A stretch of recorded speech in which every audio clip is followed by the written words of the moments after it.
And welcome to the return of American Freedom Radio right here on AmericanFreedomRadio.com. And this is really a celebration of many things. It's not only my 35th birthday on this planet that we collectively choose to call Earth, but it's also the return of a very important alternative media website that's provided a platform for so many hosts either starting out in the alternative media or people that have been around for multiple years that have some amazing, powerful information to share, but of course there's no place for them in the mainstream media. So this is going to be really exciting to see this station grow. And so here at Outside the Box, I cover a variety of different pieces of information. Now, during the show, I do not look at text messages because I cannot speak and type at the same time. And I've also been involved with some other alternative media websites in the past, like Oracle Broadcasting and RBN. I've now been involved in the alternative media for about 10 years. And I've changed as a person since I got involved in this. And there are certain things that I believed 10 years ago that I don't believe anymore. And I really do my own thing in the alternative media. And in a big, big way, I am in the alternative media, but I am not of the alternative media. In other words, I am in the world, but I am not of the world. And there's a whole array of people that inspired me a long time ago to grab a microphone and speak my truth, regardless of how unpopular my truth may have been when I was speaking it. But now in the year 2015 and going through some of the experiences that I've had in the last couple of years, in particular the last 4 years since 2011, since my travels around the nation really began. And it's given me an additional perspective. And we have to become much more aware of what I call the bigger picture. Even as we become aware of the independent headlines and news reports and terrifying pieces of information that keeps people on the edge of their seat, we cannot forget self-responsibility. We cannot overlook what roles we play in all of this, society. And so there is a huge place for social commentary on how things really are, on how people really treat each other. And here on Outside the Box Radio, which really is an extension of Outside the Box TV, the cable access show that I started in Portland, Oregon, where I am now, in the year late 2004 and also the summer of 2005. Later on, got involved in alternative media. I launched my website, alexansary.com. Later, it changed to alexansary.tv. That's currently being remodeled, by the way. It's going to be going through some changes in the next couple of days to the next week. And I'll be talking more about the website and what you can find on the website as time goes on. But there is a place for social commentary outside the box of just looking at things from a conspiracy worldview. Outside the partisan box. That's one problematic issue in today's society. There are so many dedicated, religious-like Democrats and Republicans that in this day and age of 2015 still have an inability to speak to some of us outside that partisan box. And there is a place for true commentary on what is taking place within the collective of the human species. Because we are a part of a mammalian species. We are not just Americans. I don't even think we're just humans. There is so much more to what makes us tick than what some of us are even talking about on our shows. It's so far beyond what some of us can even perceive. So I'll be here encouraging people to look at the big picture as we look at things from an outside-the-box perspective. Doing a show on a regular basis is not easy for me personally. In fact, I'm asking myself, what the heck did I just sign up for? I don't think some people out there know how much time and energy is actually required to speak for 2 hours straight. And there's also a lot of people out there that may want a show to be fashioned in their own image. And to those people, I would suggest they get their own blog talk show or consider picking up a slot here at AFR. There's a few that are open. But I'm looking for a volunteer to make suggestions here and there and help contact those guests. Because I'm going to talk a little bit about what my life is like now, the current conditions, so people are aware. of where I'm coming to you from, whether I'm coming to you from a palace, for example, with a big screen TV, or whether I'm coming to you literally from Skid Row. It's important because the current circumstances that I'm working with make doing a regular show fairly complicated. Some of you are familiar with my past work, and you may have heard me on Oracle or RBN or WTPRN or AFR a few years ago when I was living in a conventional home before I became home free, which I currently am. And the last time I was doing a show on AFR, it was a weekly show, and I had basically left Portland and took a job in Dallas, Texas. And when that was done in September 2012, I went off the grid for a year in the San Luis Valley of South Central Colorado. I always wanted to live off the grid. I always felt drawn to Colorado, to live a free life, to chase the freedom-based lifestyle, and live outside the confines of the cage. Most of the people that I know of that are even somewhat involved in the alternative media live in the biggest cities in this nation. Sometimes I find that to be insanity, especially when we know what we know about their plans to box us into these compact, dense living environments. Why not set a better example for the masses? Put that aside. That's one of the motivators that led me to, I wonder what life is like outside of a city full of 500,000 people, or 1 million people, or a metro area with several million people. And so I ended up doing a show on AFR one time a week from one of the most remote places in the country, in that area around the San Luis Valley of South Central Colorado. And that was a really powerful experience for me, to realize that you can be the media. You can have your own radio show without a budget, without a certain amount of money.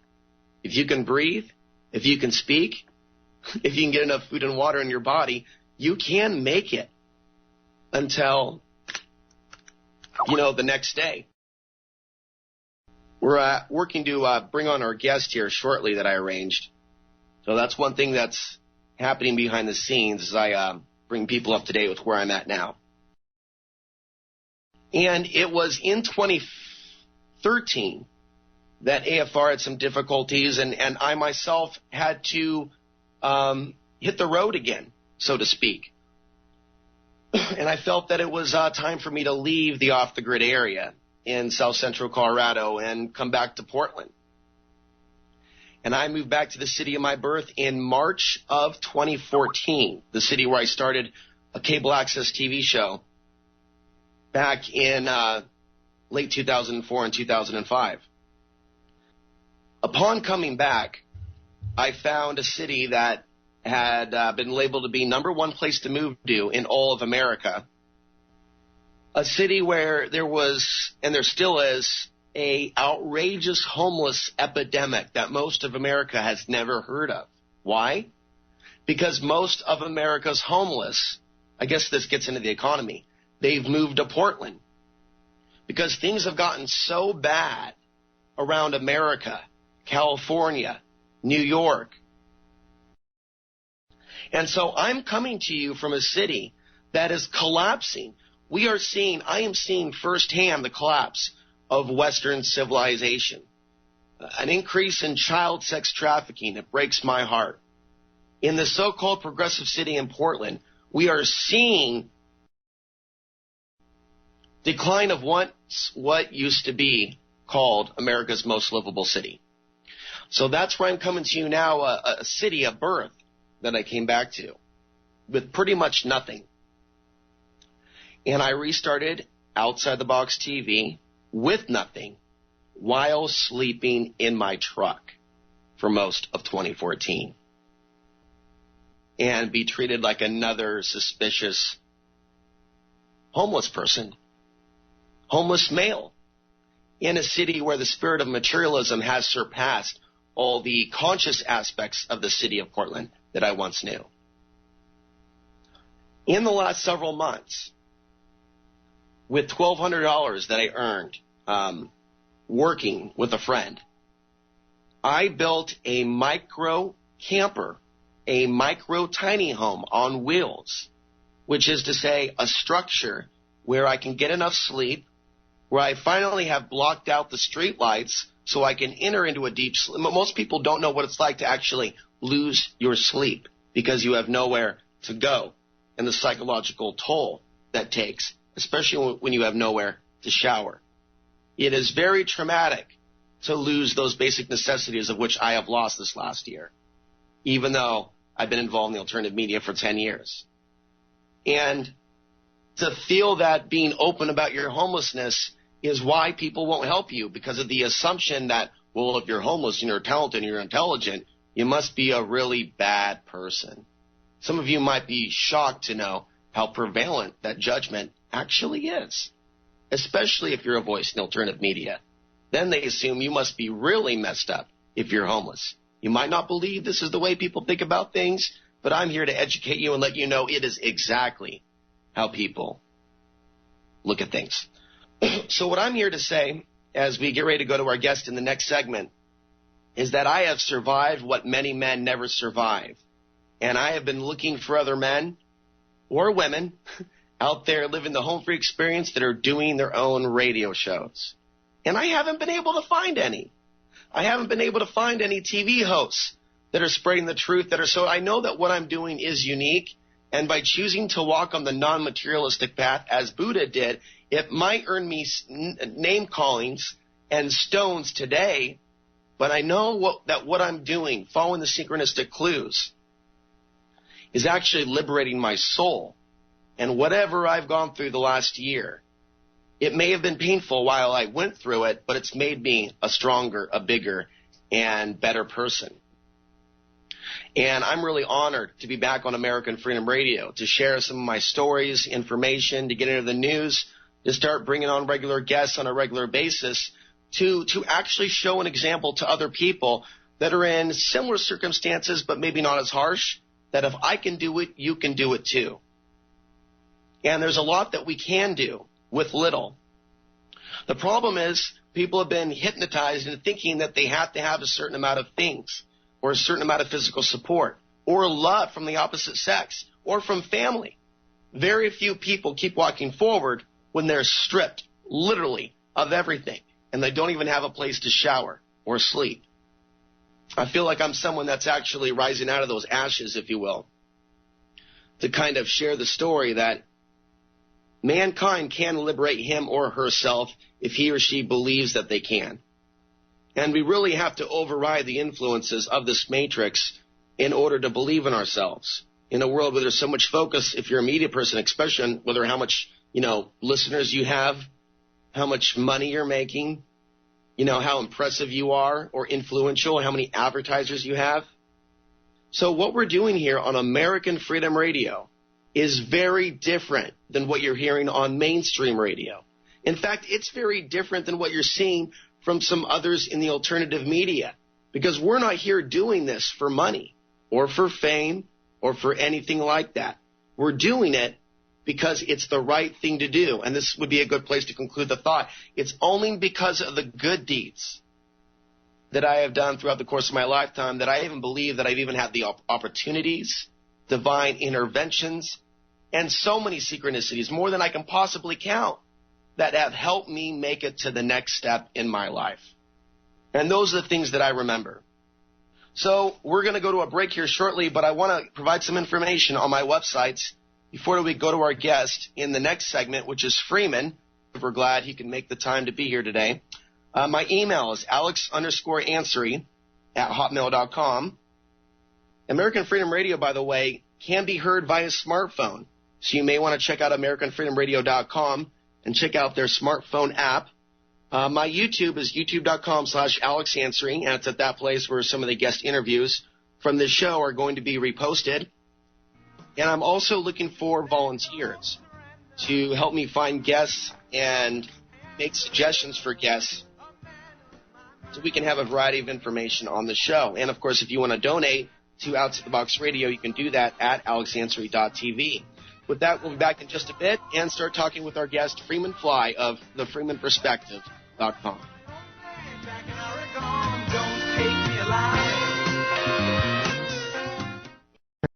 No rules, no rules, No taboo topics. No taboo topics. No fear of doom. No fear of doom. We are American Freedom Radio. American Freedom Radio.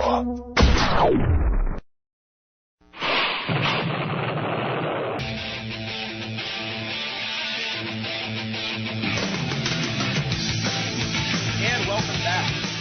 It's the debut of the all-improved AmericanFreedomRadio.com, and there's going to be a lot more hosts coming to this website, so keep coming back and check out the show schedule. My guest today is Freeman from FreemanTV.com, a man that needs no introduction. Check out his work on not only Facebook but YouTube. There's a lot of information there. It at least goes back to the year 2004 or 5. Freeman and I both started our Access shows about the same time. And, it's just been an amazing journey for each of us ever since we got started. Freeman, welcome to the show. Hey, thank you, Alex. It really has been a wild ride. So what have you been up to lately, and where are you now? Currently, we've moved to South Carolina. I was listening to some of your woeful tale, and seriously, we had just gone through some of the toughest trials that a human could go through. We ended up homeless and, of course, then ran off in a school bus for a year for 2012, managed to land back down on our feet to find out in Kansas, to find out that my mother was dying. So we moved to South Carolina, where we're staying now, and took care of my mom. And then the poodle almost died, and then we're now trying to recover from all of that. Meanwhile, keeping the Freeman TV perspective going and keeping everything live. I have a news show going on Freeman TV, still trying to push out the videos and, just trying to make the mark and watching these changes. And it's really an amazing time, and I hope that our efforts can motivate people to transition. I see them all kind of stuck in this mental block, and it's like, come on, all we got to do is change our attitude, change our efforts, and we can shift this whole thing. So, I notice sometimes when we go through these cycles that these temporary challenges come to us and leave. Things come and go, and in these cycles, I notice it in your life and my life. And it's interesting. Life is full of all different types of cycles, I guess, that keep us literally on the edge of our seat. Yeah, and honestly, the death and dying cycle that I just experienced was quite a revelation in the whole dying process and what's going to happen real soon with the baby boomers all dying off. We have home care workers striking and protesting, trying to get somewhat of a living wage to take care of the multitude that are going to start dropping off. And I got to feel that spirit that, you live once. And once you have a family member die in your arms, you see that you've just got this period of life, and it really, it shifted me in many ways and moved me into a whole new paradigm of, well, here we go. We better go. Let's go. Yeah, I know what you mean. And there's some things that you've been talking about that we're going to bring up tonight. The symbolism of the Super Bowl as well as the Grammys, the halftime show, I believe, with Katy Perry. And for those that aren't familiar with Freeman's work, it's as outside the box as you can get over at FreemanTV.com. So you've been talking about a number of different things that I think the listeners of the show find interesting. There's a lot more talk about these 100 applicants to go to Mars. And that's really got maybe it's because I saw Total Recall when I was a kid. But, and we all know how movies can kind of reveal the truth before they actually become headlines. And a lot of people are going, well, wait a minute, how are they going to be sending all these people up to Mars when it may not even be physically possible? Raising then other questions as to what the hell they're going to be planning to do with these bodies of these so-called, applicants. There's something really weird here. It's just a feeling I got, Freeman, and I think a few other people do as well.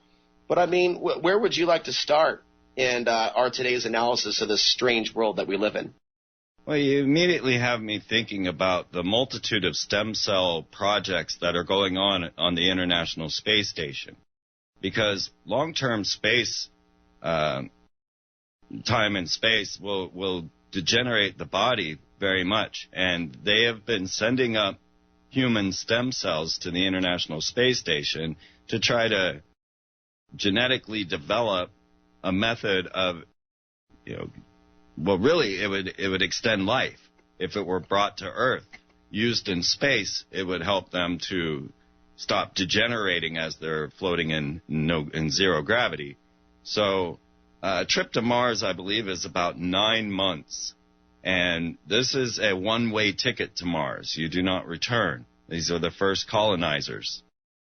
I've had a lot of thoughts and theories about Mars, because it really appears that there was a civilization there in the ancient past, and it seems that there was an atmosphere there in the past. We can see water erosion. They immediately found water on Mars, and we can now clearly see that pole caps have formed all over it, as if we've been terraforming this planet for some time. We've been watching this whole situation for a while, as I knew Barack Obama would end the space shuttle program and start moving towards the privatized space program and moving NASA towards the militarized space program. And this is exactly what has occurred. So now we have robotic space planes orbiting the planet for 2 years. Now this is an unmanned robotic space plane that is on a secret mission orbiting the planet for 2 years. It's the mini space shuttle, right? On the International Space Station, you have Robonaut 2, which is capable of mind transfer technology. It's you can actually act as the robot on the International Space Station from the ground. And all of this going on as we start to move into our new cycle of reality, which is going to include this transhumanist movement. So all of this kind of fits in the same. The stem cell program going on the International Space Station, seeking immortality for astronauts while building robotic mind transfer technology capable robots with AI, which Google, of course, is now doing this very thing. They have AI technology coupled with a quantum computer along with the Boston Dynamic military robots, right? The DARPA robots. So is Google on its way to being Skynet? So you're talking about movies and you brought up Total Recall, which, of course, right there is, memory transfer technology, which is essentially what we're discussing. And when you start to look at our future cities as things start to move into this new world where we're like, oh, my God, are people really going to Mars? We have cities like Astana in Kazakhstan. Now, Kazakhstan is the area in Russia where we launch to the International Space Station. Since the space shuttle program shut down, most launches now happen in Kazakhstan, with Elon Musk coming up in the backwater, getting ready to get his Falcon Dragon rockets up to the International Space Station, which they've now okayed, and he is the man. And, of course, we knew that this would occur. But just the final thought on this situation is that we're transitioning into a world of Battlestar Galactica and Total Recall. And Astana, I was saying, is this new modern city. And people, they think of Kazakhstan, they think of Borat, and they think they're all in tents and sheds. But Astana is the most sophisticated city developed on planet Earth at this time, a pre-planned city with added regions that are going to have a completely enclosed city. And when you walk into Kazakhstan, into Astana, you go through the Pyramid of Peace, where the World Council of Religions gathers, and really it's mostly Muslim. And you go through this massive pyramid to enter the city, and then you see two copper columns, which are massive towers, skyscrapers, but they look like copper columns, like Jachin and Boaz in a Freemasonic ritual. And in the middle of that is this big buckyball up on a spire, and in that spire is a gold triangular plate, just like you saw in Total Recall when he reactivated the atmosphere of Mars. And you have that same plate there in Astana with the architect's hand pressed into the gold plate. We are there. The world is moving forward, and the public is just completely ignoring it. Cloning is another story if you want to go there. We'll definitely go there, but let's also add this in. So I'm also, we're watching the rise of China, and China's talking about their plans to have a base on the moon by 2020. We're reading more reports of Chinese satellites traveling across the United States. Oh, no, that's not a national security threat, and other things. So a lot of people see China and the United States as kind of like on opposite sides, east versus west. And we see some people in the alternative media catapult that propaganda or worldview. But in reality, there could be something else going on where we're working together with these international space centers. So what's your perspective on that, the role that China may play in space exploration, or what role they may be playing as we speak right now? Yeah, absolutely. Watch the Russia-China alliance. This is something that I don't see many people discussing or watching. And China has a militarized space station orbiting the planet. They're already up to that state. So they are becoming a major factor in the space war. And no one's really expecting this from China, but they're already there. I have to go to my Space War News to get the title of the militarized space station, Chongjiang or something of that, But I have a Space War News section on Freeman TV that you can go and follow, from the bombing of the moon to these privatized space programs and these militarization of space. And, yeah, China is a huge player in this situation. As we move towards the corporate oligarchies that will be ruling the planet, and we will be simply under UN regional managers. The reasonings that these things have occurred have been bizarre. Say, when we bombed the moon. Now, this was taken as a threat by Russia. Here we were trying to keep relations, and then we're launching this rocket to crash into the moon. What was the purpose stated? They were trying to detect water on the moon. But we had already had India had sent up their Chandrayaan satellite and discovered water on the moon. Japan had sent up their satellite and crashed it into the moon to see what would occur and what was in the substrata levels of the moon. And this was the purpose that they gave for launching this multi-million-dollar lacrosse rocket to crash into the moon. And the news heralded it as bombing the moon. But it was literally just crashing a rocket into the moon while a satellite followed behind it, looking for a plume so that they could detect water and what was underneath there. The plume was completely false. It didn't happen. Nothing happened the way that they meant to. But what I had learned at this time was HAARP, was the High Frequency Active Auroral Research Program, is capable of tomography. And tomography is the ability to see inside, like they did on Jurassic Park when they hit the ground and you could see the dinosaur bones underground.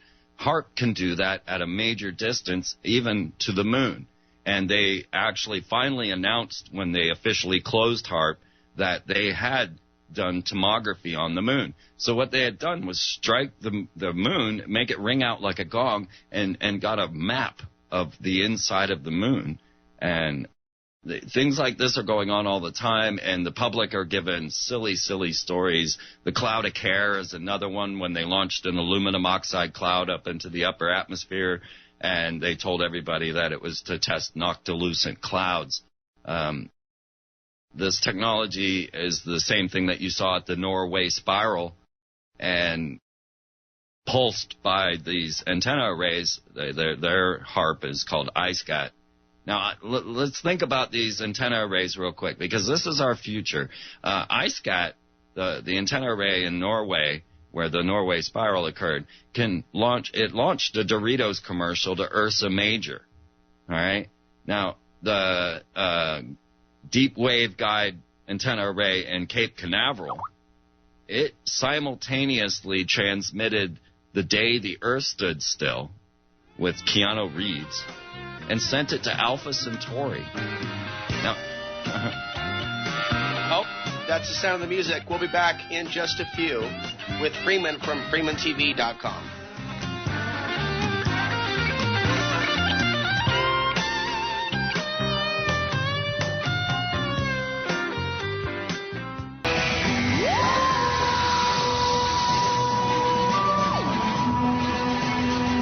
And we are back.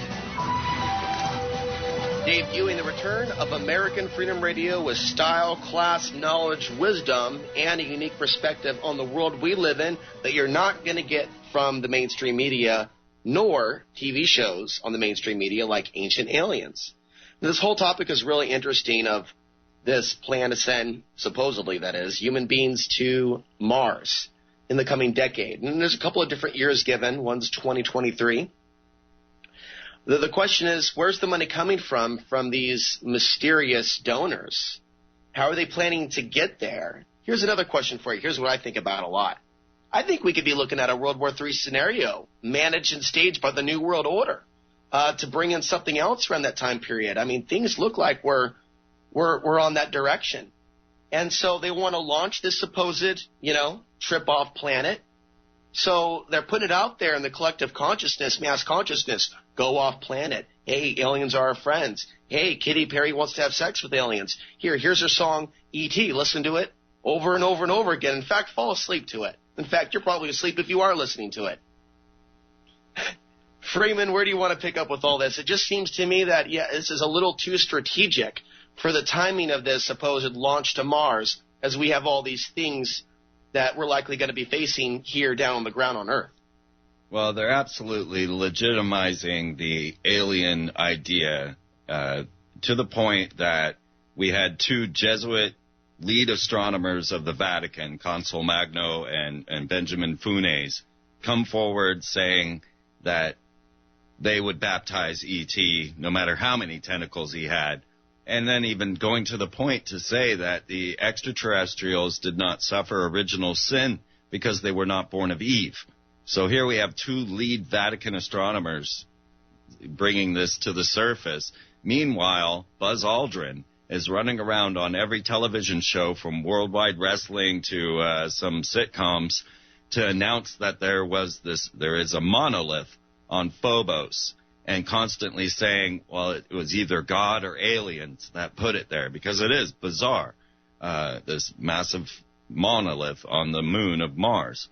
Phobos and Deimos, the moons of Mars, are very intriguing. I highly recommend you looking into them. No one had ever actually seen them until 1877, and we don't really have any record of them existing prior to that. The legitimization of the extraterrestrial situation, we now have a UN alien ambassador, and it is Linda Rothschild. She is the now nominated, although she denies she's the alien ambassador. That's the position she's been given. We have the UN has an Office of Outer Space Affairs, and Moslin Othman is the head of she's the extraterrestrial ambassador for the UN. Then they had a massive meeting of the Royal Society, collection of all the greatest minds, to try and establish a protocol for the arrival of extraterrestrials or any influence that might come. And in this prestigious group were almost everyone I mentioned, but also there was Paul Davies, who, if you've ever seen, there's a picture of Hillary Clinton hanging out with Rockefeller, and she's holding one of Paul Davies' books, and his book is called Are We Alone? And it's one of these definitive scientific proofs of extraterrestrial life. He was there, along with Henry Markram, who is the head of the Blue Brain Project, and he is the one that is developing mind transfer technology and attempting to what they call clone a brain inside of a computer using neuron software. So this is how they have been legitimizing it, but yet at the same time the public is completely ignorant of almost everything I just mentioned. Which, the public has an interest in science fiction. We know this by looking at the Sci-Fi Channel. So it's not, too far outside the box for them to be entertained by the works of Philip K. Dick in an actual movie like Blade Runner or something else. Well, consider this. I'm sorry to interrupt. Look at it in a realistic way. Yeah, go ahead. Stargate, SG-1, the television series, was written and produced in conjunction with U.S. Space Command, which is the United States Space Force, a branch off of the Air Force or Navy, which will be coming to its own as the Air Force came out of the Navy. The U.S. Space Force is in full action. There's space battle labs. There's, and Space Command is in Cheyenne Mountain, and the badges that they wear on Stargate 1, SG-1, are the official Space Command seal. I mean, it's all legitimate, and it's actually, if you watch the credits to SG-1, it'll say with special thanks to U.S. military forces and Space Command. So it's, they do put it right there into Hollywood. This was 1996, I believe, and then it becomes more of a reality. And the Stargate thing, feeds into what I was talking about before. Yeah, and I've caught my fair share of episodes, and there's a lot of production to those shows. And yeah, it's definitely a lot of things around portals and walking in through portals and things being brought back. Not to mention reptilian parasites living inside of your soul. Yeah, don't forget the Goa'uld. As we live on a planet where there's things like CERN going on, and symbolism around CERN, like the statue of Shiva, I believe. What do you think that represents? Yeah, the idea of creation and destruction. And when they turned on CERN, it was a concern, if I can use the pun, because Red Button Day was what they called it. And I'm bringing this to the forefront right now because CERN, it will be relaunching in March.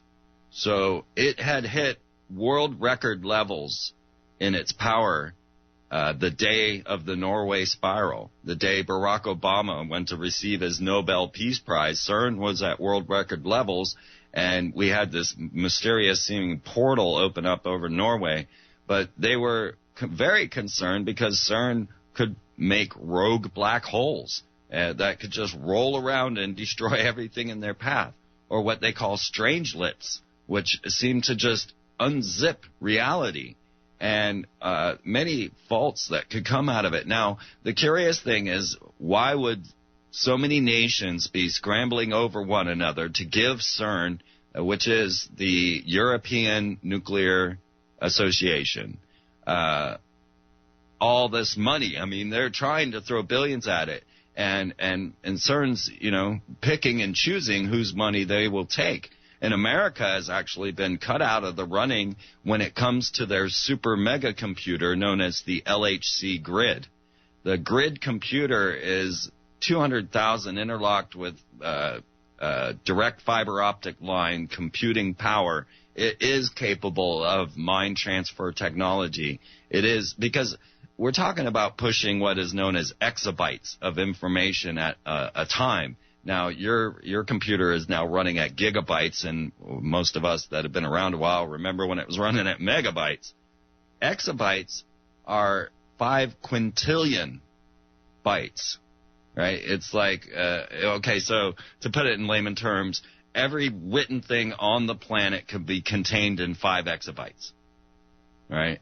And it takes that kind of processing power for mind transfer technology to happen. And CERN's Grid computer is capable of this. They're now offering AI website making. I'm looking into it, But the point being that this technological advancement of this supercomputer is one major factor that people don't consider. They think about the God particle and the clashing of these subatomic particles in the accelerator, but not realizing this massive computing setup.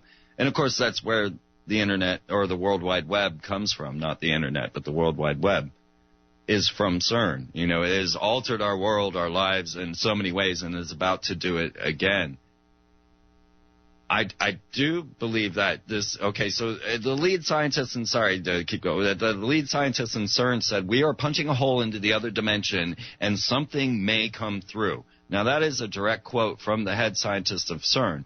Now, what has happened when Consul Magno and Benjamin Funes, the Vatican astronomers, they were attached to CERN at the moment that they were launching this device to the International Space Station that can see the anti-universe. Now, this is called the Alpha Magnetic Spectrometer, or the AMS. Its corporate logo is a reptilian claw. It was made by a corporation known as Grawlator, and it can see into dark matter. It can see the anti-universe. So now we have CERN pumping up, ready to go in March, and I'm real curious what's going to happen when we had the Norway spiral and what seemed to be like a portal into another dimension happened last time. And when we talk about things coming through, people need to think outside the box of visible light spectrum.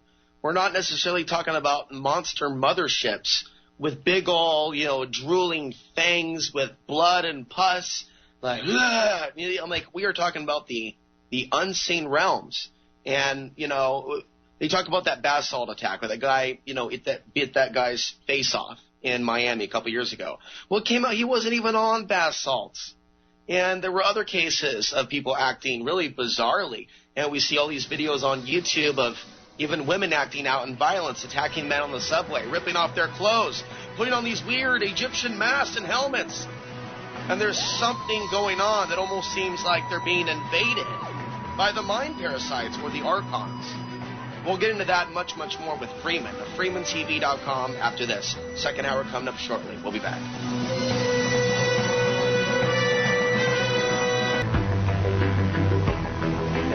All right, FreemanTV.com is his website. If you check it out, he's got his work there, a number of different things he's done over the years, including some analysis on the Katy Perry Illuminati Super Bowl Spectacular. And what a week for spectacles in the media. We have the Grammys recently also with Madonna engage in one of her famous seductive dances with a whole bunch of horned demons that ironically appeared to look like mostly black men, which I thought was a little bit awkward. But Freeman, any thoughts on that? Well, we were actually able to predict what we would see at the Super Bowl ritual, and then when pressed, we were able to predict what we would see at the Grammy ritual. So I think that we've really got this science down to a science. And it is a science of the occult, of magic. And this is the one source that we have been utilizing in order to decode these high-profile rituals that we are seeing. Now, we wrote 2 entire books on this called Weird Stuff. So if you want to have this information, you want to share it with your friends, get a copy of Weird Stuff. And it really lays it out, and we'll give it to you as it's needed. So when we started to look at this puzzle, we were looking into first, I made that documentary on the Freemasonic meaning of corporate logos and how they all fit into this pattern. And this was even before Dan Brown hit the theaters, before any of that was in the public eye. I had produced that concept out because I could see clearly within the corporate logos that everything fit within Masonic ritual. I could decipher every corporate logo. And then that opens this puzzle. Okay, so there's this occult order that are practicing magic rituals behind locked doors, and they are ruling our nations, and they are creating most of our modern music, because outside of the Freemasonic order, you have other appendant bodies and other magical orders. And one such is the Ordo Templi Orientis. And this was the one that was really fabricated by Aleister Crowley. Now, he didn't create it, but he came in and he altered it in many, many ways and established this new form of magic, which used the letter K at the end of it, because K is the most accursed letter that they could come up with, because the number 11 is the most accursed number inside of this magical practice. And K is almost always the 11th letter in every alphabet. So that's why you see magic spelt with a K after the C, is because of Crowley, and it references black magic, the dark occult, which he was into, and sex magic, which is the basis of this. So Crowley's belief system has come to us through so many ways, but most especially through the music industry, because all of our early music groups were wrapped up in Crowley, if not outright Satanism, as some of them, like Sammy Davis Jr., straight Satanist. Or you have Elvis, who was really a theosophist who believed he was talking to golden beings and had many alien encounters himself. Lots of weird stuff went on with Elvis. And then you follow on up to the British invasion, and you find the Beatles and Led Zeppelin and David Bowie, all hardcore advocates of the magical practices of the Ordo Templi Orientis, to the point that Jimmy Page bought Aleister Crowley's house on the Loch Ness, that you will find the representation of the Whore of Babylon on their albums, including the Beatles, the Rolling Stones. You will see that what they represent as the Whore of Babylon, which is known as the Scarlet Woman. Now, this wraps up into our space program, and right before the Super Bowl halftime show, there was actually a Scientology commercial. And Scientology, founded by L. Ron Hubbard, L. Ron Hubbard was a major accolade of Aleister Crowley and actually used to have many magical duels with him and Jack Parsons. Jack Parsons being the head and the founder of Jet Propulsion's laboratories that, put us on the moon. So they were all practicing this same OTO, Ordo Templi Orientis magic, while trying to channel entities into bodies, into other people, utilizing nuclear tests and all of the means that they had in their military-industrial complex. It was insane. But L. Ron Hubbard and Jack Parsons got together, and they were scrying the ether. And this is a magical term for going out and astral traveling. And while scrying the ether to attempt to find their Scarlet Woman, which is the heart of the Thelema or OTO belief system, this Whore of Babylon, they saw her riding on a cat-like beast, holding the reins with a chalice full of flames. And so when we saw L. Ron Hubbard and Jack Parsons' depiction of the Scarlet Woman or Whore of Babylon, we knew that would be what Katy Perry would represent when she came out. We said she would be riding on a cat-like beast, holding the reins. But then we decided to add a bit more to that, because it's not simply the magical practices that we're witnessing, but also trauma-based mind control coming up out of the MK Ultra and Monarch programs and coming straight to you through Hollywood and all of our music. So we added to the projection that she would be on a diamond-like beast, because diamond is the symbol within trauma-based mind control for presidential model mind control slaves. And it's like you've been moved to the elite of the slaves. And we knew Katy Perry had been moved to this position. So we said she would be on a diamond-like beast and most likely a cat.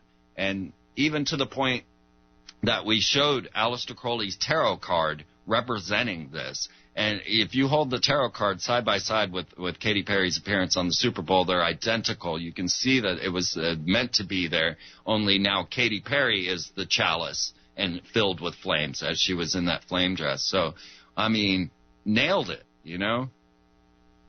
And what that reminded me of was the symbolism of Europa, the symbolism of the woman coming out riding the beast. But something I did a video on a couple years ago, this Egyptian mythology of the birth of Europe, of the woman being taken by the beast and being pulled out into the sea, and the beast or the bull mating with the woman, bringing birth to Europa.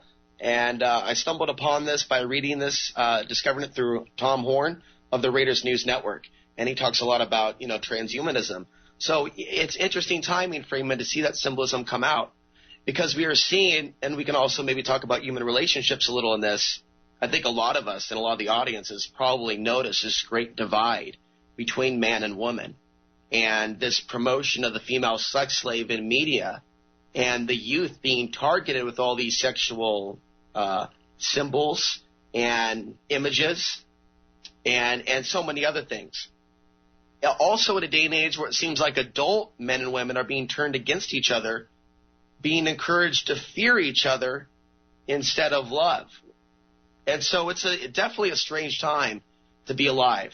And I'm really concerned about what kind of world the kids are going to be growing up in when they're constantly being targeted with this type of stuff. And then we read about these weird sex ed conferences, where they're teaching 6-year-olds, 7-year-olds the joys of anal sex like they were doing here in the state of Oregon.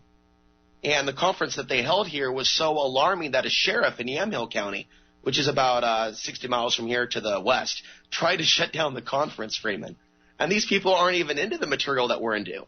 And they're shocked. So something's targeting our kids, the children of the world, and it's coming fast. Yes, and in my Aliens from Hell presentation, I deliver a quote from Aleister Crowley about us being in the age of Horus. This is what he considers this time. And this is the age of the crowned and conquering child, which really deals with narcissism. And he projected that this time would come and that we would be caught up in the frivolity of games and lost in wars amongst boys. But he came forward to say that every child should witness every sexual act before adolescence. Now, this was Crowley in around 1904, stating the situation that would be coming in the age of Horus. And when we start to see what Crowley was also saying, he said that semen would be a major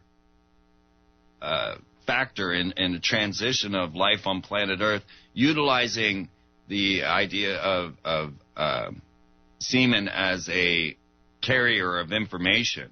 That we've learned that, you can fit megabytes into a semen. And so the manipulation he was projecting the concept of designer babies and things of this nature.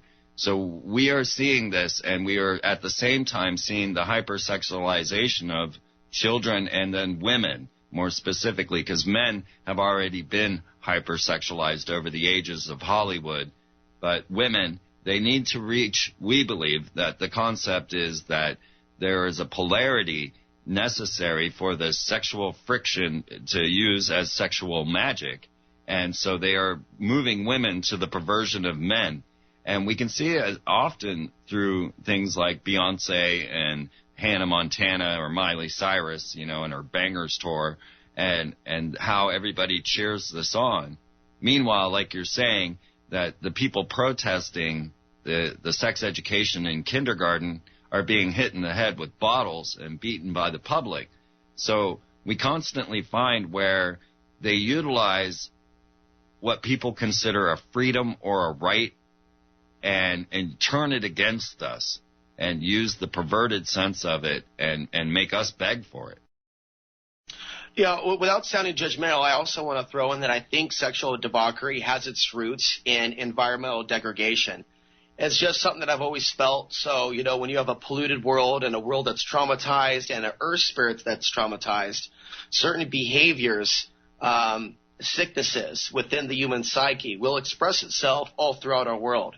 And at the core of it's human relationships, which is why, for any of us that are on the path to truth, we should, I believe, seek to live healthy, moral relationships in our private life and promote such things and not be hypocrites and see how we all have a role to play in not only the prison that we're in, but also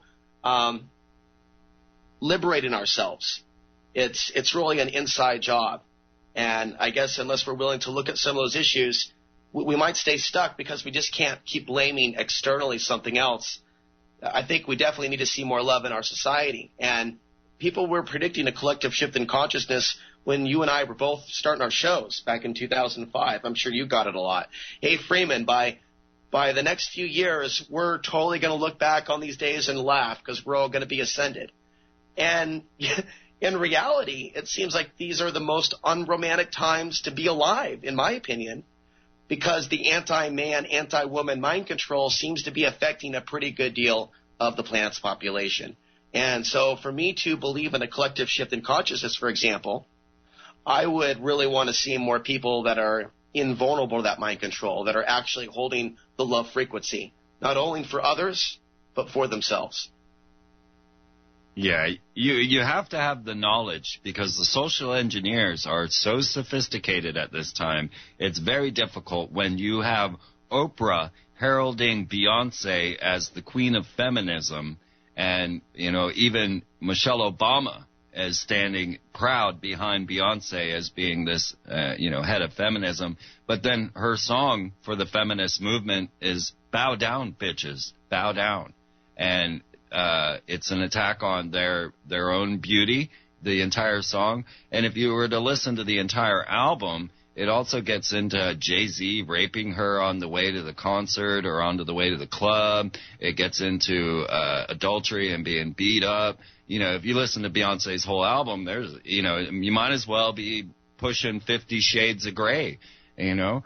And well, that's where I want to go next. I haven't seen the movie. I haven't seen the trailers, but I'm aware that it's a popular meme right now that deals with control. Isn't it a plot about a man that forces himself onto a woman through the plot, and then she somehow falls in love with him? And then since that movie came out, there's been multiple things happening in the theaters or after people have seen the movie. Like stories like people trying to simulate rape, or, you know, hundreds of teenagers trying to riot and force their way into a theater, or two gangs fighting at another theater where 50 Shades of Grey were playing. So there's something going on with this movie, Freeman. I don't know what it is, but it can be noticed now that it's having an effect on the population. Yeah. Yeah, it's truly bizarre what gets put out there. I mean, 50 Shades of Grey isn't even well written, and so you got to understand that these things come out through social engineering. Dan Brown, another classic example, was right there to stifle my goddess worship exploration that I was putting out with the Columbia research, our goddess Columbia of America. Dan Brown comes out and just nullifies the whole topic. In the same way, when you look at, say, Jaws, right? Jaws shut down the tourist trade in Florida. I don't know if that was an intended effect to see what would happen, but that shows you the power of Hollywood, that they could affect an entire industry by simply putting a movie in the theaters. And now we see it in the most, you know, heinous ways. And we have the CIA actually getting deeply involved, having their own personal Hollywood liaison to start to interject thoughts and concepts into us. And one of the ones that I watch very closely is J.J. Abrams, who will be putting out the new Star Wars, coupled with Walt Disney Co., which is my other main player that I watch in the military-industrial social engineering of the world, really, because Disney, you know, you can't escape Disney. And people aren't looking at the situation as it's being programmed. They just take the programming, and it's really amazing when you have the knowledge and you can see what's going on, and then you can apply it. So you don't have to go scared running away from pop culture. If you understand its method and its purpose, you might not want to listen to it anymore, but this isn't trying to spread some sort of fanaticism. This is just saying, you know, it's happening. It is definitely happening, and we have the car line wide open at 512-582-0961 for anyone that would like to join the conversation. Freeman is our guest from freemantv.com. Back in a few.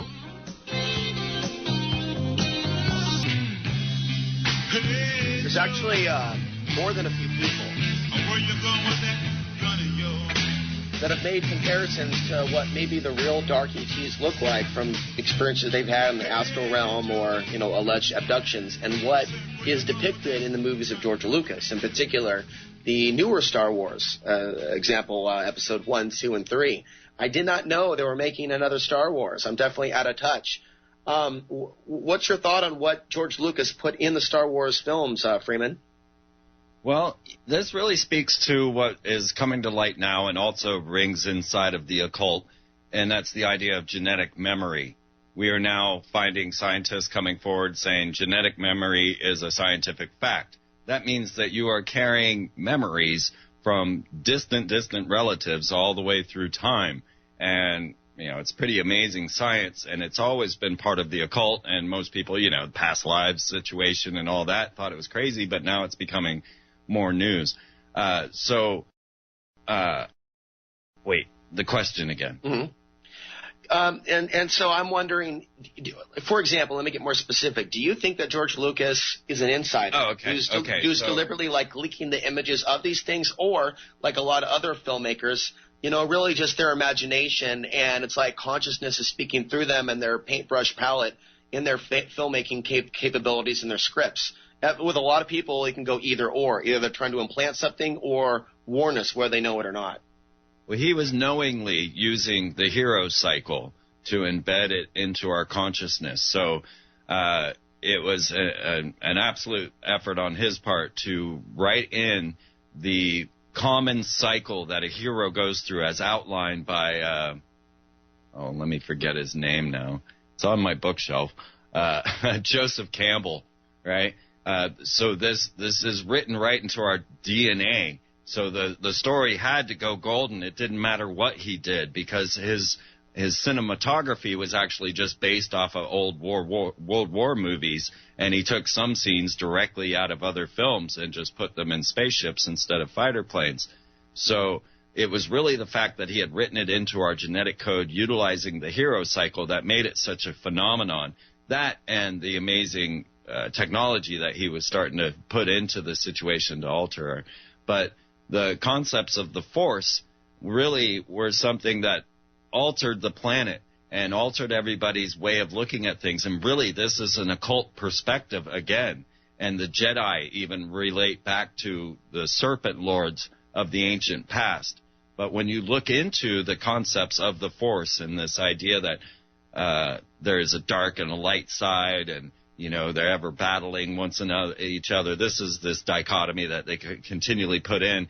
But when you start to really get into the core of Star Wars, you find out that you have to be of a particular bloodline to even have these midichlorians in your system to be a Jedi. So it goes back to bloodlines again in Star Wars. Most people don't think about that.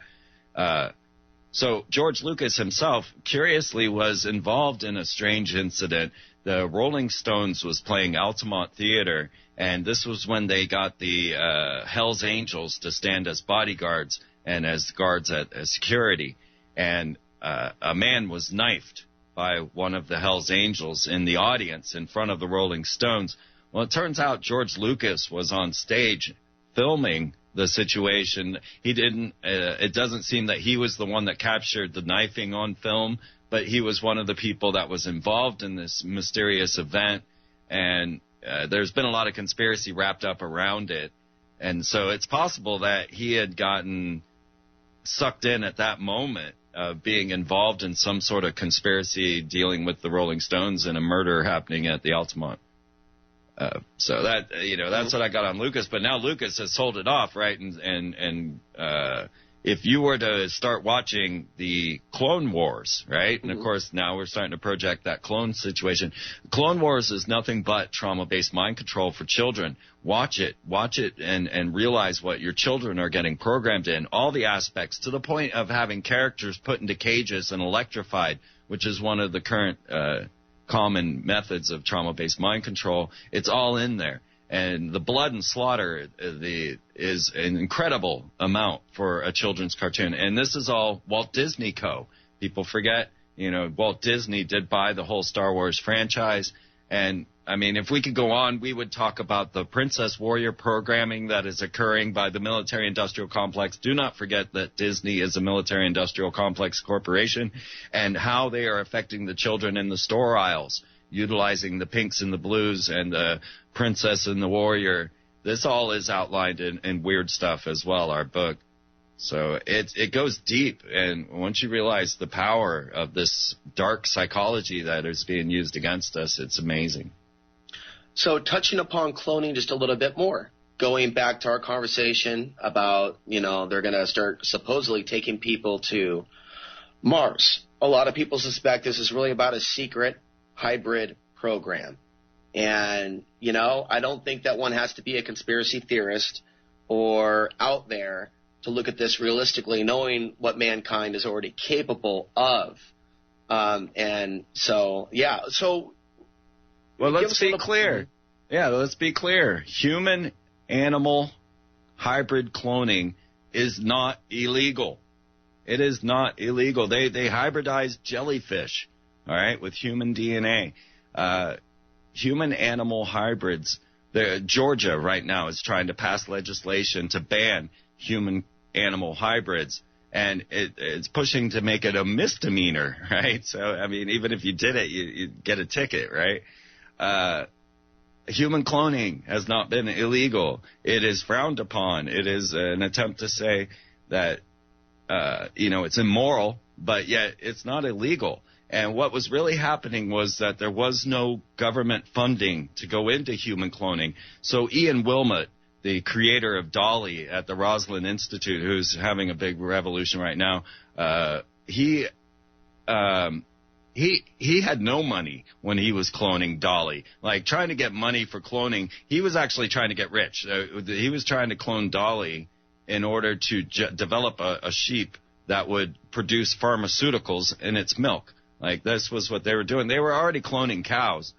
Dolly wasn't anything. For some reason, it was chosen as the icon of cloning, but Dolly was nothing special, and to the point that Ian Wilmot, the guy who cloned her, didn't even care when they called him to tell her that he had been born, or that Dolly had been born.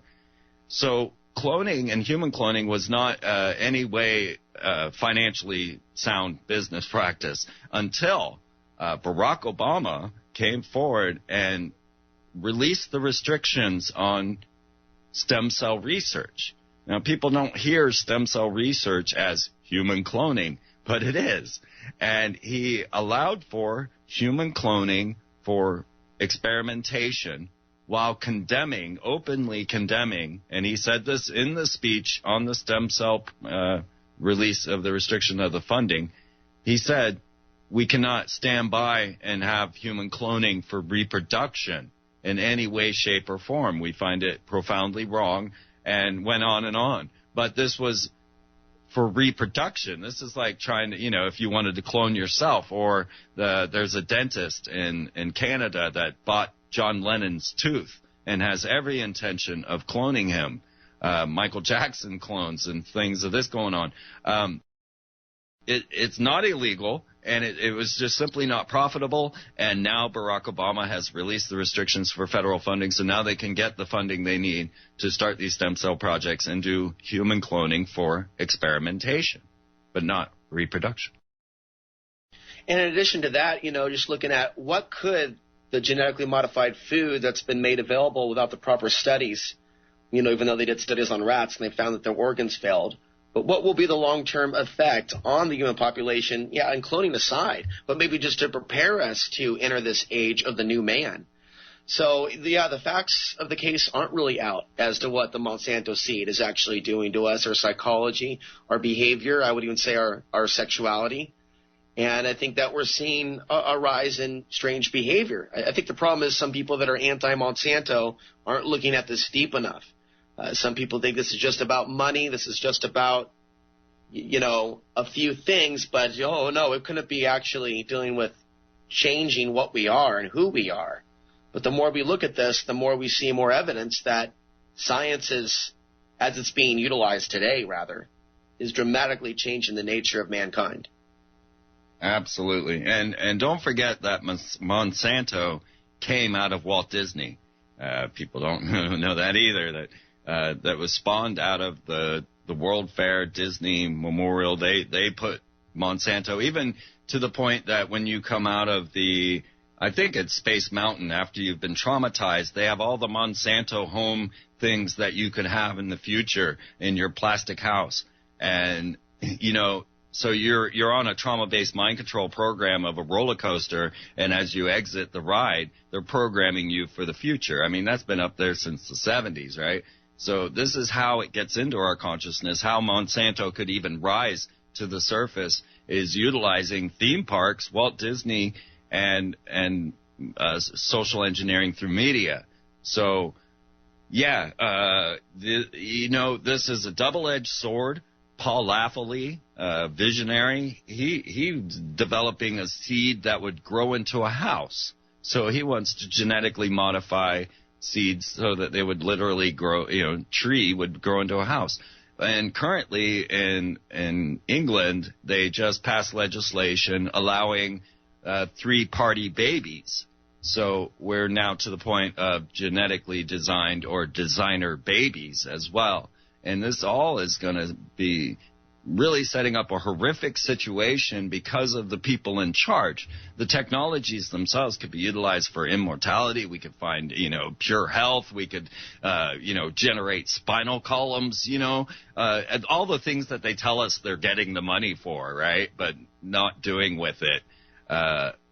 so it's the evil that is in charge of this, and we keep tracking it back to this occult project. Because even when you go back to the Nazis, you're to the Thule Society and the channeling of interdimensional beings through ritual magic to develop their technology. That's where their technology. You ask them, right? I mean, this is historical fact that the Nazis channeled extraterrestrial beings using ritual magic to develop their technology, which came to America through the Project Paperclip and started NASA.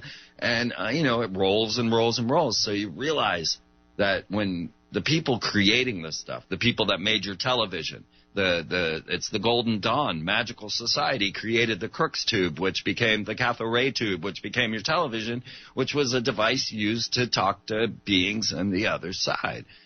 So realize where all this stuff is coming from and why there's a bitten apple on your computer. And then you realize why everything's going awry. This is not the fault of humanity. It's the engineers, the social engineers of humanity that are directing this. Oh, I could say a lot in response to that. I mean, just our constant interconnection with the internet and given our location and all these other social media platforms and being able to be spied on through the webcam and even subliminal images that could be projected without someone knowing onto their laptop. It's definitely a different era of time than the one that our parents grew up in. But I want to ask, so Freeman, where do you see, in your own words, what the sun represents in all of this, knowing that could be a game changer in the possibility of the grid going down or being affected in a big, big way? And even though there's a lot of fear based around, that potential event, and I'm going to be talking about that in about a week again with my guest Matthew Stein, When Technology Fails, about preparing for such an event. But there's a far bigger picture to perhaps why that event is taking place.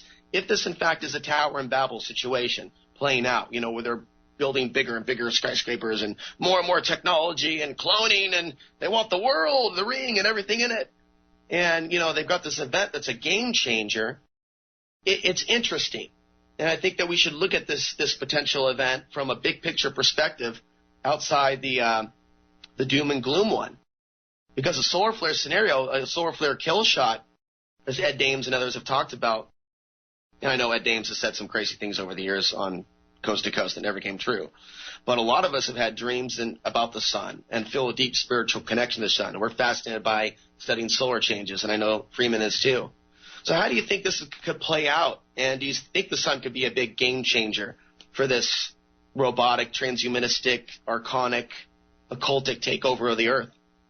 Yeah, man, I've been watching the sun since the days that Soho went online, gathering some of the craziest images that you could ever imagine. I have them in the Space War News section, pictures that I gathered from 1999 and on.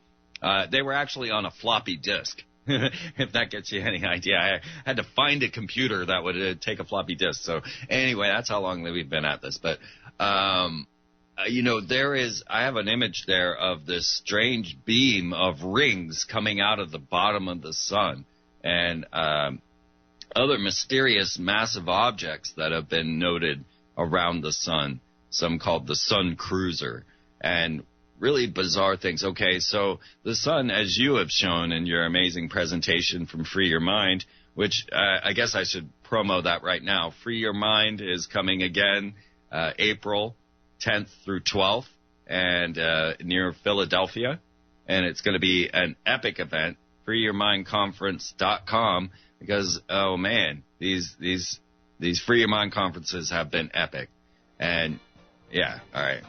Well, tell us more about it when we come back. They have been epic, and the past Free Your Mind conferences can be found online for free. I definitely recommend people check them out and the work of Mark Passio.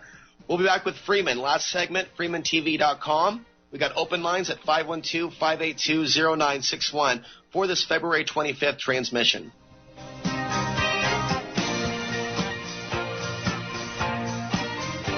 So, Freeman, tell us about the upcoming conference and some of the speakers that are coming.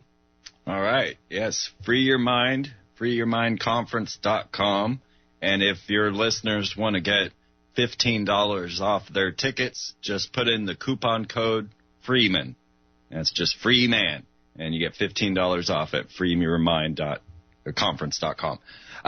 There is another amazing host of characters that are going to be there, including Fritz Springmeier, Stuart Swerdlow, Luke Radowski, myself, Mark Passio, Jay Parker.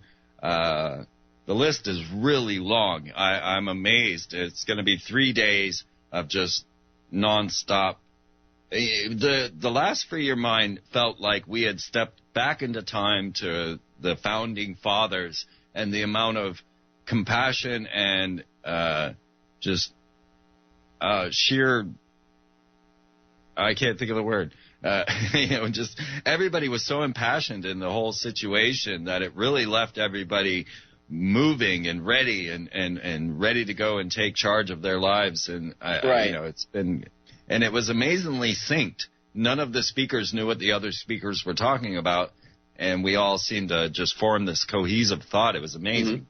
Mm-hmm. I was going through a lot emotionally during that time period. I was living in the desert, and it was one thing to present something, but I was also exposed to all these energies being in a major city again.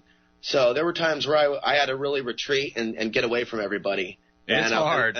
And yeah, that was an interesting time. It was good to see you, by the way, but I was just like, oh, man, Babylon is just collapsing, because at one point we're, sharing the truth. But, going to stay where we were staying in Philadelphia and just seeing the reality of today's urban environments, it was like two heavy contrasts. It was definitely a gathering of powerful energies. I say we need to see more like that, because there's a lot of people that are divided even within the information sharing community. So any time that you see people working together and sharing on one stage like year after year, that's a really good example of consciousness. This is one of the most critical issues in our situation right now, and it was one that the Nazis used to their benefit often, and that's the incredulous nature of humanity. I mean, to the point that the very first bioethicists that came out were trying to warn people of human cloning, and the other scientists told them, shut up, you're making us look bad. And we all know what that's like, to come forward and try to express a concern to the, hypnotized masses and get, go away, you're making us look bad, I don't want to have this on my wall, I don't want to share this information, I don't want anybody to know I'm into this type of thing. And what I've learned along the way as I traveled around in that yellow school bus of mine was that there were a lot of people that were not opening doors to knowledge by being afraid of sharing this type of data with their friends. And what continually happened was, when I would drop in as a magnet to pull them all together into a community, all the people were able to come and find one another and go, oh my God. One person, it was their back neighbor. They had no idea that their neighbor was into all of this information and had spent years not talking to them about it. And this is one of the biggest problems that we have. And we need to open the fool, if you will, and just open the doors, openly speak about chemtrails. We need to just start the conversation. Yeah, on the topic of chemtrails, from geoengineeringwatch.org, we have Dane Wigington, who is going to be with us tomorrow. And following that, for the very first time, I will be talking with Thomas Sheridan. And so I'm looking forward to both of those first conversations with both of those very intelligent individuals. Freeman, I think people need to take the bull by the horns and, when possible, be the conduit. Be that conduit for people to meet, whether it be providing a space or helping to build a website or helping to organize a gathering off Facebook where people meet face-to-face. And there's a lot of good people on Facebook. We also know how technology sometimes has replaced the gatherings. And we need to be able to have our own gathering outside of the mainstream gatherings, where some people might be coming together just to party. And as great as partying might be, we've got a lot of real stuff to talk about. And there's really only so many of us on the planet right now that are actually speaking this message. And there's only so many of us in alternative media that have freed ourselves from the materialism of being in it for the trinkets, the fame, the fortune. Some people are doing what we're doing alongside of us, but how they go about it and how they express themselves a little bit different. There's only so many of us that are putting ourselves out there completely because we feel this is about the soul's journey, not so much, our name or the ranking of a website. And I think that's what's important for people to think about as I hand this back to you, Freeman, as we close the next few minutes. It's about the journey, not the destination. And people can really get caught up in the fear or the hope of what they want to come about from this, as opposed to just focusing on doing the right thing second to second, no matter what happens. Yeah, there is no fear when present in mind. And I have lived in some of the most extreme situations, as you have, that people think are the worst possible things that could happen to their lives. But I've shown myself and many others that when the carpet is pulled out from underneath you, there's actually a loving, nurturing force within the universe that will guide you and carry you forth. And this is something that I've tried to keep constant in my message, because it's what guided me to you, and the synchronicities that were occurring when you give up the future think. So we are conditioned and programmed into these princess warrior situations, and we are taught to analyze and create our future. And we're only given this subset of ideas that we can even use to do that, because everything's manipulated and controlled by this military-industrial corporate complex. So only, viable prospects would be followed, and therefore everybody's contained into this mind program. And yeah, the problem is that people think that they have to go fight this opposing force, that we have to hunt down the Illuminati, chop off their heads, and put them on spires somewhere. And a lot of this comes from that Princess Warrior programming, when the opposite is actually true, that nurturing is the only solution that will ever work, and it is the supreme salve for trauma-based mind control, which we are all victims of due to the Hollywood programming that we've been brutalized with, and all the other programming, but and not to mention all the endless war and fear of war. But so nurturing is the key ingredient here, and the idea that you could just start a garden in your front yard and mentally feel that this is expanding consciousness to gardens all over the world, that people are going to start growing themselves. So you don't have to go stand in front of riot squads. You don't have to go challenge Capitol Hill. You need to just start right there in the community, gathering, doing the simple things that life is about, to be able to find yourself again, find your purpose, and then apply yourself to the change that's needed. And I think people think this is too big of a problem and too simple of an answer. But it works. I agree. I think there's something for everybody. Not everybody's meant to be a talk show host. Not everybody's meant to be a gardener. Not everybody's meant to be a cook. Not everybody is meant to build things or build homes or repair things on a mechanical level. But I have met experts in each of those fields throughout my life. And many people are giving their talents and their best of energy and their best of years, their sexiest, their strongest, their most intelligent years to these multinational corporations, living out their lives in reality as slaves of middle managers, and spending the money they're ending on something that they'll never actually own. In this renaissance of creativity and economy of motion and becoming more efficient, we should be applying those talents to how can we break free from this control grid society and break free from those voices and thoughts that say that no, that we need the system, that conforming is the only thing possible. We can get into this in another conversation. We're not all meant to live off the grid. I'm definitely not getting that extreme. But even within the grid, people should be coming together. And I can look at Portland right now, which has become a very popular city with so-called hipsters or hip people. And I've seen the soul get squeezed in response to this greed. And I've seen what greed has done to a beautiful city.